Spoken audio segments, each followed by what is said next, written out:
to speak in support of this amendment. And Madam Speaker, I do so with nostalgia because I remember that as stated in the statement of objects and reasons on the memorandum of this bill, the principal object of this bill is to amend Section 6 of the Election Act, Offences Act of 2016. Why with nostalgia?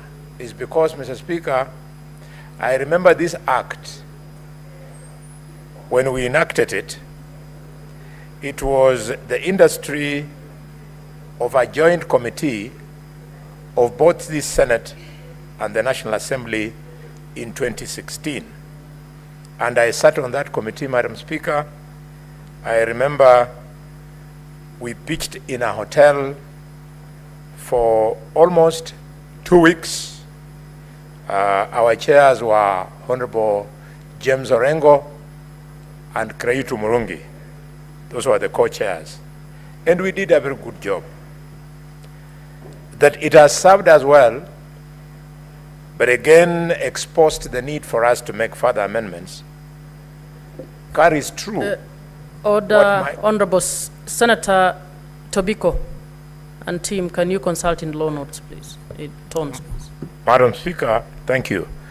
Carries true what the late former Vice President of Kenya, Michael Kijana Wamalwa, told the country, namely that even in the best of ideas, there's always time and room for those ideas to yield ground to better ideas.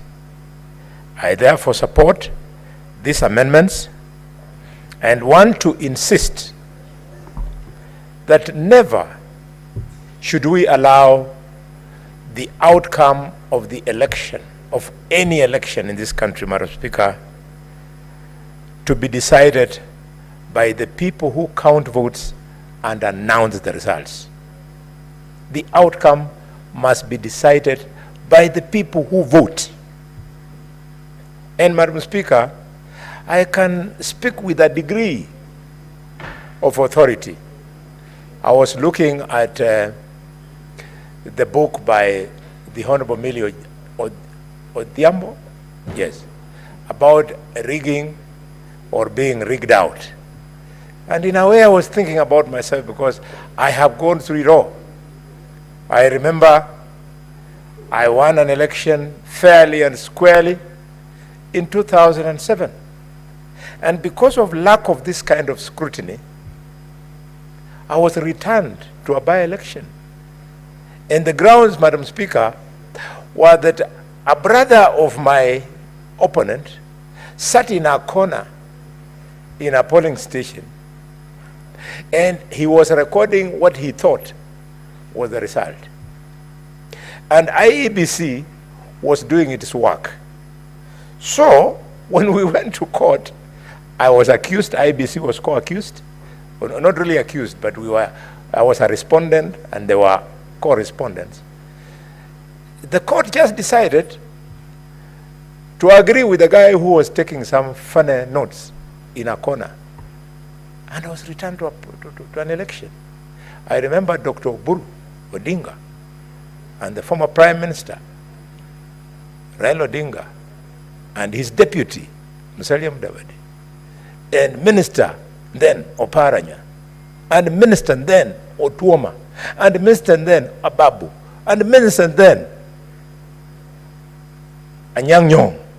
They all converged in Ekolomani just to teach me a lesson.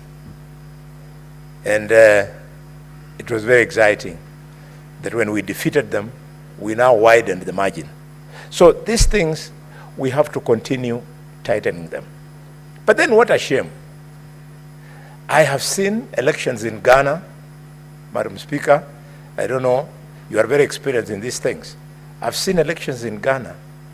And you see an elections official carrying results on their heads in a carton going to some central place where they return the things, and nothing happens to them, and people believe in the outcome. What is wrong with our country? That even with this act that we made in 2016, we still must tighten and tighten and tighten even further. There is something wrong about our very integrity as individuals who conduct elections, as individuals who present our names as candidates. We do not believe in anything. So much so that I'm yet, Madam Speaker, I'm yet to meet a single person who lost an election who says that I lost an election. They always say, Madam Speaker, quote unquote, kura yangu iliibiwa. I've never understood. And therefore, Madam Speaker, the amendments must ensure that as the courts decided that the election ends at the polling station, I want to support this because this is a march towards tightening that ending to truly end at polling stations. What do I mean, Madam Speaker? Most of the polling stations, IEBC has structured them so that around about 500 people vote at a stream, presided over by a presiding officer. So how it comes to pass in this country that counting 500 votes can take 2-3 days, I've never understood. I've even done an exercise, Madam Speaker, of supposing I was a presiding officer and there are 3 candidates and they have all benefited from these 500 voters. And you say, hold this for candidate 1, candidate 2, candidate 3. The process of dishing out, this one got this, this one got this, this one got this, should not take more than 30 minutes. And then the actual counting should not take more than 5 minutes, because to count from 1 up to 500, you don't need hours. So you'll find, Madam Speaker, this counting has been done, and the election officials in the polling station, they'll keep on sitting there, 1 a.m., 2 a.m., 3 a.m. By that time, all agents have become fatigued, they are asleep, and now the people who count the votes start deciding the outcome. I think I want to find a way, innovative, whereby we can demand, where we, by law, that announcement by a presiding officers should be within a particular time frame. At the county election, Madam Speaker, I normally get my results after 4 days. 4 days. So when you ask the county returning officer, he tells you, I'm still tallying. They'll move from that point to this point. I remember when I lost my election, which was very surprising. It's very difficult for me to lose an election in Kakamega, and the speaker knows this. So when I lost the election in 2017, I was so surprised. So I decided to create my own IBC. In 2022, Madam Speaker, because I had created my own tallying center, full-fledged, within 8 hours after voting, I already knew the outcome of my election. But I had to wait for 4 days for the returning officer to say that I'm the winner. And this was with a lot of experience, Madam Speaker, whereby, and I believe Senator Eddie Kicheru has this experience also. He ran into similar turbulent clouds, Madam Speaker. When now the returning officer and colleagues, you better take this as your own experience. Put up your own tallying center. When they discover that you have got your own tallying center, they then respect you. Because for every polling station you have a result, for every constituency you have a result, they become cautious. I remember in Likuyani constituency, Madam Speaker, in 2022, a whopping 6,000 votes had been removed. So we just called the returning officer, told him, look, even if you must steal, we know we have won. We can leave you these 6,000 votes and we shall still win. What do you do? So this law amendment is crucial. 6D speaks to the offense of willfully preventing any person from voting at the polling station at which they know or have reasonable cause to believe such a person is entitled to vote. This is a very common thing. Madam Speaker, if you go to a popular polling station like Khaega in Shinyalu, or Malinya in Ikolomani, or Muliro Gardens in Urambe, if you are very popular there, then what they do, you'll go, you'll find women there who don't know how to read and write, probably 10 of them, sometimes more. They are seated there, have been sitting there from 6. They have been told you are not going to vote for some strange reason. So this offense that has been put there is to put in check some presiding officers who become rogue. You talk to the police, they look this side. You talk to those kind of things must be addressed. Madam Speaker, before I end, there was a very bad experience in Kakamega and in Mombasa in 2022, where an election was postponed by IEBC. The governor's election was just postponed.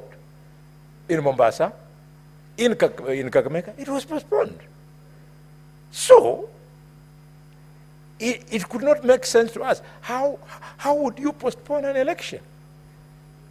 So people have gone to vote. They find the election is not taking place. And some people get so disgusted, they go back home without voting. And therefore that affects the other 5 elections, since you had only nullified. Shall I say nullified? No, you had postponed only one election. We should make it impossible for IEBC to postpone any election for any reason unless it is a question of a disaster. And if it is a disaster, Madam Speaker, how can a disaster affect only one election out of 6? If there is a storm, it should affect all the 6.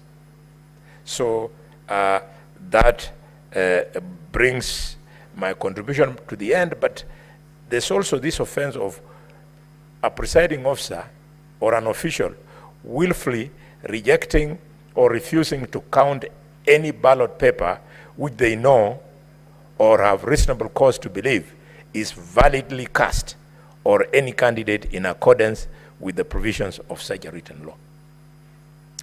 This one, it is curing something which actually happens in every election.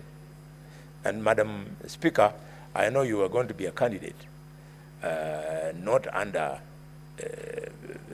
affirmative action, but a straight candidate. You better take this one very seriously. The ballot is cost.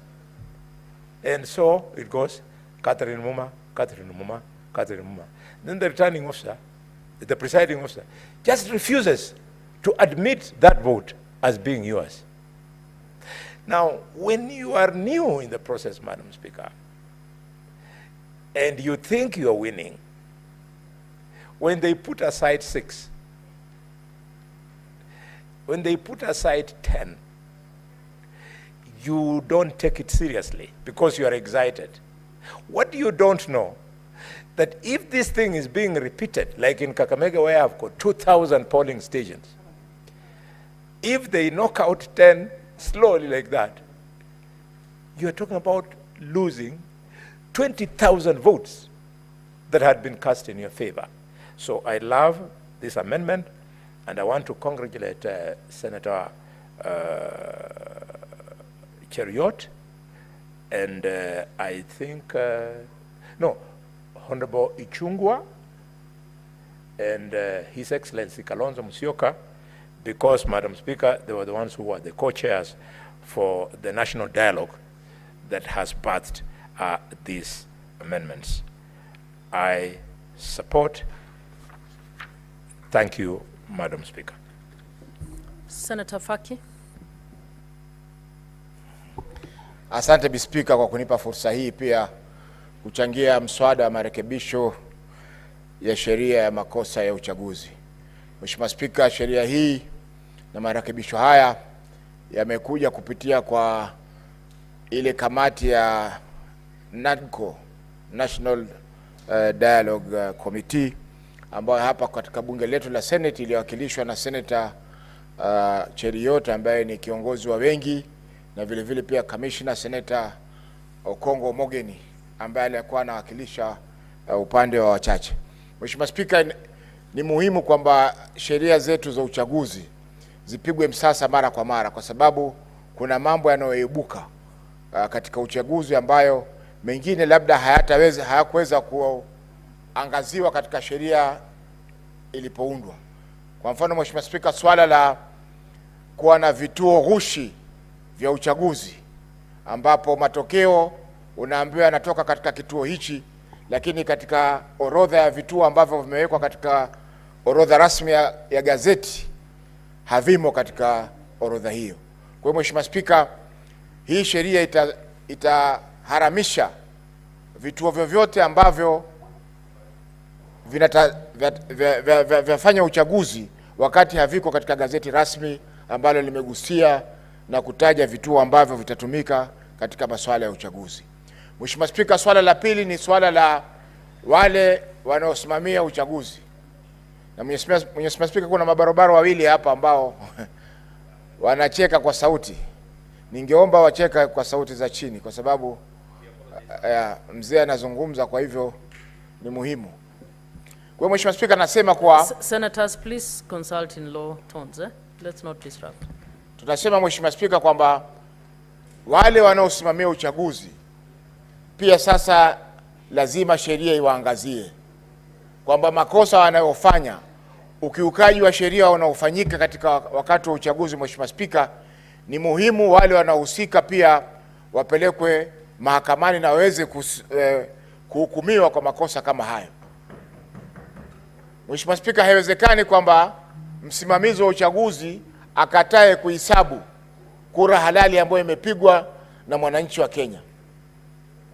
Mheshimiwa Speaker, haifai ama haiwezekani msimamizi wa uchaguzi atangaze mtu aliyeshindwa kuwa mshindi na asichukuliwe hatua yoyote na sheria.